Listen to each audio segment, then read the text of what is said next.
Hello, I'm Michelle. Hi, Wallis. Hello, 12th House. Squirrelies, pennies, Honey. little ponies. Yeah. Hello, my little ponies. Welcome. We're happy that you're here. Thanks for tuning in. We are continuing on our current series talking about intuitive copywriting marketing. And today's episode is really fun. Every episode is the fun. It's a lap ride over here. But this one in particular is near and dear to our hearts because we just love to say the saying, everything is copy. It's the answer to everything. Yeah. Having a bad day, everything's copy. Yeah. Write it down. Use that material. It's true. So Hollywood of us. So, should we write a screenplay? Maybe. It'd be fun, no? Everyone in LA, it's like a rite of passage. You must write a screenplay. What is that script writing software? Because I need it. Something cat. Yeah, I want that. I just want to write notes in that font. Oh, yeah. So anyhow, what do we mean? Everything is copy. What does that mean to you, Michelle? Oh, a lot. But mostly that anything and everything is and can be inspiration for what you create and write. I mostly think of everything as copy as like when I say something out loud, I'm like, that's copy right there. Or when I hear someone say something funny, I'm like, oh, I got to write that down because a good turn of phrase, that's going to be good copy later. And everything is copy. Like anything I write is going to be copywriting, whether I like it or not. That's really petite right there. What about you when you say everything is copy? It makes me think about also the idea or a truism, in my opinion, that of course we're always pulling from our own experience and everything is usually filtered through our lens of experience when we're creating anything. So why not be a little bit more intentional about it and observant and aware to what's happening around you in all situations that you can translate more easily into the work that you're doing in a way that allows you to like filter in a fun way, but also transmute your experience, and it can be cathartic. It can be therapeutic.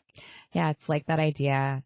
I feel like we've talked about it on the podcast before. If you go on a first date and it's a bad date, that's a you problem. Yeah. Because like you're the problem, you're the bad date. Yeah. Because if you go on a date and have a weird experience, it's just going to be a funny story. Yeah. And you can enjoy that. And in the moment be like, this is going to be a great story to tell my friends later. As long as they're not a murderer. Exactly. Everything is Copy comes from Nora Ephron, who wrote a book. She has written a book. Who has written many screenplays and many books. I think like when she wrote her book Heartburn, it was in the 70s, and it was about thinly veiled of her and her husband, Bob Woodward, who was like the Watergate guy. So he cheated on her when she was 7 months pregnant. And she was devastated and they got divorced. And it's about that. And she calls out him and she calls out the one he's sleeping with, and she's ugly.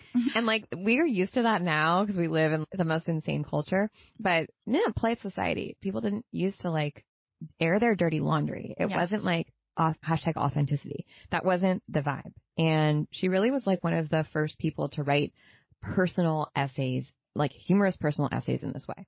She also translated that into her work on When Harry Met Sally, Sleepless in Seattle. They don't make them like her anymore. No, like You've Got Mail. Every line. Yeah. The banter. It is just, the quips. You gotta watch it with subtitles. You just don't get banter like that anymore. It's so real. And she literally will take conversations, or did take conversations, and just plant them into her screenplays. Yeah. I think there's a documentary about her on Netflix called Everything Is Me, and I think she talks, or other people talk about being with her where she's writing down what you're saying. She's like, hold on 1 second. That was good. That was funny what you said. Yeah. I'm going to steal it. Yeah. And actually a lot of great comedians and writers do that all the time. They have a habit of recording these things all the time, or voice notes. You do voice notes to yourself, right? I do. Sometimes? Yeah, I do. And then I have to put them in Otter to transcribe them because I would never listen to them ever. No, yeah. Or I do them in Slack to myself because Slack automatically transcribes it. So I can just copy the transcription and then add it to my inbox. That's so smart. Great hack. Thanks. It's embarrassing to listen back to yourself and your thoughts. It's horrifying. I'm like, oh my God, why are you talking so slow, you stupid cow? Wow. And my inner voice is not kind when I have to when I'm not going as fast as I want to go. Okay, I'm sorry. I'm slow this morning. No, you're perfect. Please, you're a perfect angel. Don't talk about yourself like that. You could be a nicer boss to yourself. I could. Yeah, my boss is such a bitch. Yes, everything is copy. in so far that you could think about any email you write, especially when you're writing with intention. Also, when you're asking someone for something or when you're trying to achieve or accomplish or get something going, especially when you're asking people for something. So, for example, letters of recommendation. Mm-hmm. Michelle wrote one for me that I will say was definitely part of me getting into grad school. I think you got in on your own merits, but I don't think that the absolutely letter helped. hurt. Yeah. You wrote a letter for buying a home? I did. I convinced someone to let us buy their house in the desert. In the desert, yeah. Which is cool. Yeah. So opportunities where you think this is I'll just write a regular template letter that people write. No. Listen, you can get anything you want if you are a good writer. You can pretty much negotiate or convince someone to at least get you something close to what you want. Yeah. If you just take 5 minutes to write well, and most people don't, and it's worth it. You can save tons of money. You can get refunds on things. You can convince someone to take you on as a client pro bono. There's so much you can do. The possibilities are endless. And copy isn't just about selling your products and services. It's about selling your idea and that's really what we're doing all the time, is we're trying to convince some other people to see the world the same way that we see it. You're also inviting someone into your world. Unless you're speaking to them on the phone or Zoom, that's a little bit different. But especially in writing, you're inviting them into your little universe. And it's an opportunity to empower yourself, even if it's a situation where you feel, oh, I'm asking for something that I'm not sure how someone's going to respond to. Maybe I think I'm disempowered in this situation, but you can really take ownership over your position in the situation and empower yourself through your writing. Amen. So how do we do it? Okay. So when you understand that everything is copy in your life, this means, to our previous episode last week, and something we talk about a lot is active versus passive research. And you can't always be doing active research. Sometimes you want a smooth brain and you want to tune out and relax. Love a smooth brain. But when you're engaged in this idea and mindset, you are much more apt to even just see something funny that you might pass off normally. But when you're in active mode, you can think, I'm going to say this. Even if I don't know exactly what I'm going to use this for now, this is a really good example of, let's say, a sentence, an email, newsletter that I want to use in my writing later. So figuring out a way to store all of your active research in a way that's easy for you to access with an inbox or a second brain will help this become a mindset that is more second nature. How else do you think you can adopt this mindset? I think this idea asks you to be reflective, on your experiences or on what you're going through, or why you just yelled at your husband. What was that? What happened there? Maybe you had a good line. Yeah, exactly. Or maybe you're I'm just being a banshee because we ran out of milk and I feel like no one's taking care of me because all I want is my milk and my coffee in the morning or something. Yeah. Being able to reflect on your life and experiences also helps you grow from them. So not only can you write about them and use them as fodder and work through them, but you can continue to develop yourself. I was just thinking about it, how often when I'm writing the newsletter, I pull stories from my life, or I think about what happened to me this week. What's going on with me? What am I experiencing? Because there's probably a good chance that a lot of other people are going through it too and can relate to it if it's not exactly the same, the exact same experience. They can relate to a shade of it, and trying to land that plane, because why would we go deeper on whatever? Why am I grumpy this week? I'm just grumpy. Yeah. What is it? Is it what's going on in the news? Is it that the seasons are changing? Is it that a lot of people are going through this recession, both emotionally, spiritually, and financially, and it's making us wonder, what is the point of work? That's a big question, and maybe that's something that I want to address, or that I'm going through too, and that I can put words to. Something you say a lot, and also in several ways Nora Ephron, I think, demonstrates this and talks about this, is writing whether it's copy or other forms of writing, tells you about who you are and what you think. Yeah. And it allows you to process and, to your point, be reflective. So not only are you being reflective, you're like transmuting that into something else and working through it. That's such a good point. It helps shape who you are, or define who you are more clearly for yourself. And also notice those changes while you're going through them, and which is a really important piece to incorporate into your copywriting is the personal. You got it. The personal is political. I'm just going to say all the slogans. Whether that's something that is humorous or it's a personal story, the power of narrative and especially a very specific personal experience is so incredibly valuable. We're addicted to that as social beings, wanting to understand people's transformations or trials and tribulations. It's true. We can't help it. Especially when we're going through them. Someone just asked me to record my birth story on their podcast, and I was thinking about... That's so nice. I know, I was so honored. I was like, is anyone going to think that's interesting? Because I think it's interesting, but I just went through it.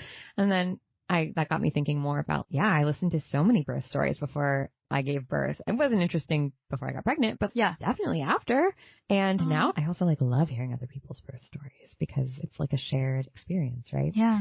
And I felt the same way when I went through a breakup. I just wanted to hear about other people's breakups, just like everything, all of it, even if it was completely different than mine. You want to get the ground underneath you, totally. Have something to bounce against and be like, is what I'm going through normal? Yeah. Did I have what is it like out there? Is it just me? Yeah.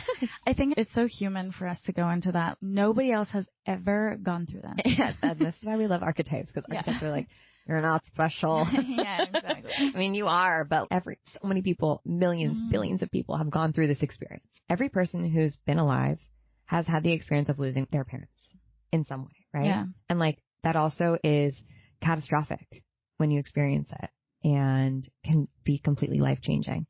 But everyone's gone through it. Everyone. Isn't that wild to think about? Yeah, I was like, everyone who's alive, right? Yeah. And a lot of dead people. Yeah. A lot of dead people in the past. So they've also gone through it.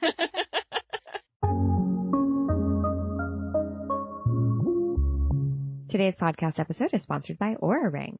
Okay, I have to admit, when I first found out about the Oura Ring, I was skeptical because I don't know if I'm a quantifiable girly. You know what I mean? MyFitnessPal wasn't great for my mental health in the early aughts, but I ended up buying an Oura Ring for my dad because I'm kind of constantly worried about his health. I want him to live forever. So I bought one for him for Christmas a few years ago, and he influenced me to get my own. I just loved how inspired he was to take care of himself and how he would send me his results every day after he hit his step goal or, got an optimal amount of sleep. I got my Oura Ring when I found out I was pregnant, and it really, really supported me in ways that I couldn't even imagine, honestly, throughout my pregnancy. And one of the things I love about it is that it's like a nicer health coach. I thought that my Oura Ring was going to tell me that I was being a lazy slob. In reality, it doesn't do that. It actually tells me when to take it slower and to maybe take a nap. And maybe you can push yourself today, or you know what? You pushed yourself pretty hard in your workout yesterday. Today's a good day to rest and chill and maybe meditate. I love the Oura Ring so much, and I was lucky enough to join a couple of my friends in Oura's latest feature. You can check out my mention on Oura Ring's blog. And if you want to learn more about the Oura Ring or get one for yourself, I highly recommend it. Go to auraring.com/holisticism, and between May 4th and May 14th, you'll get $50 off select styles. I have the gold, totally circular band. There's a couple different band styles. I love it. It looks beautiful next to my wedding and engagement ring. And honestly, you wouldn't even know it's a fitness tracker. It's pretty chic. So if you're curious, now's a great time to invest in yourself and your health and grab yourself an Oura Ring. I think you're going to love it. Who would be a good archetype who is an everything is copy archetype? Who's embodying that? I think Bo Burnham is actually really good. Oh, yes.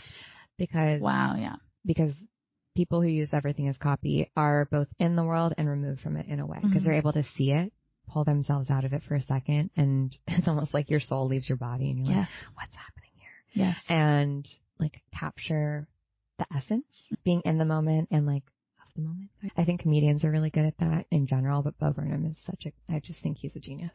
Yeah. He's a really good example. Oh, thank you. What about you? I was going to say Kate Berlant because I saw her show that he directed. No? Yeah. I had also written down because this was something where I remember when I first picked up the book, Cheryl Strayed's book Wild. Yeah. That I really lived in that book while reading it. Just at the time that I picked it up, it was very resonant. Also her Dear Sugar. Yes, exactly. Her podcast. Oh, yeah. So good. So we're talking about our personal experiences, which include getting tapped in to your emotions, tapping into the feels. The fifis. Yeah. Sure. How do you think about that when you're copywriting? How do I get into my feelings? I always remind myself, is this a open wound or a scab? Or is it a scar? What level of healed am I with the thing that I'm going through? Is it still like bleeding on people? Is it like a delicate little scab that I shouldn't really scratch off because it might open up the wound again and I'm not really ready to talk about it? Or is it healed enough that like I can go and share my experience? And I think about that a lot. That's a great metaphor. Thank you. I've never heard that. Oh, yeah. I like that saying, if you can't heal if you're bleeding on people or something like that. Okay, that was gross, but I like something like that. And the wound is open. Yeah, exactly. So I think about that when I'm like considering my feelings, and I also usually when I like pick the feeling or I'm honing in on the feeling that I want to express, it's like a primal thing. Okay, my therapist taught me this. At the bottom of all of my feelings are fear. At the top, it could be like, I'm really angry. And I'm angry at you because like I'm scared that I'm going to be unsafe. And then the scaredness is fear. Or like I'm frustrated. And why am I frustrated? I can trace all the way back down to fear. Yeah. Almost 100% of the time for me. So honing in on like where the feeling is coming from and what might relate to my reader. Yeah. What is my reader afraid of too? Are they afraid of the same stuff that I'm afraid of? Or sometimes I'll reverse engineer it and be like, okay, what are we both going through? Let's say that you're afraid of not being able to make your ride. I try to go back to when I felt that, or I felt that anxiety or that tension in my body. Yeah. And what was the situation? Was it when my boyfriend told me I had a threesome last night and I was like, what? Oh my God. And just being like, oh my God, what the fuck is happening? And that feeling in your stomach where you're just like, oh, it feels like just dread, cement or something. That helps me feeling in my body. Does that make sense? Yeah, it does. I think when you think about writing, going back to the scab metaphor, are you like, I'm only writing about these things that are scars? I try to write about things that are scars. Yeah. I think that's a good rule. Yeah. Because then it feels safe. And sometimes often my personal writing is around a scab or an open wound. Yeah. Because I'm processing it. Totally. And I think processing in public can be great, like getting input from other people, but it's not always appropriate. Yeah, totally. Especially for your business, I think. No, that's a good point. Yeah. So use your judgment, guys. Squirrels, honeys. How do you use your feelings when you're writing? I use humor. For the most part, to deflect. Okay. When I'm talking and writing. If it's something that I'm uncomfortable with or working through, I usually use humor to be like, it's still processing. Yeah. And I think sometimes that can be the only way in for some people, or the way in. Yeah, totally. Yeah. It's what makes something manageable. Yeah. That you can withstand. Kind of dunking or turning the hot water up on the frog in the pot slowly. So you don't drop them into boiling water. It's a saying again. It's another violent saying. But I was like, oh my God, I don't know what she's talking about. How am I going to tell her? I'm joking.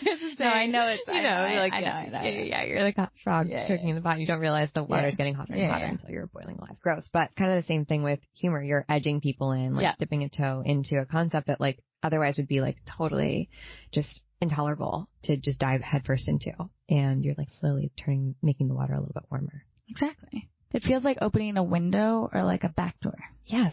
Yes. Sort of Trojan horse, as we like to say. Yes. We've talked about taking on this mindset. One thing we didn't talk about is that this mindset shouldn't be. Do whatever you want. It's a lifestyle. Exactly. It's a lifestyle. And if you so choose to make it a lifestyle, literally everything that you do, you can apply this to. Like squirrels who get it. That's exactly right.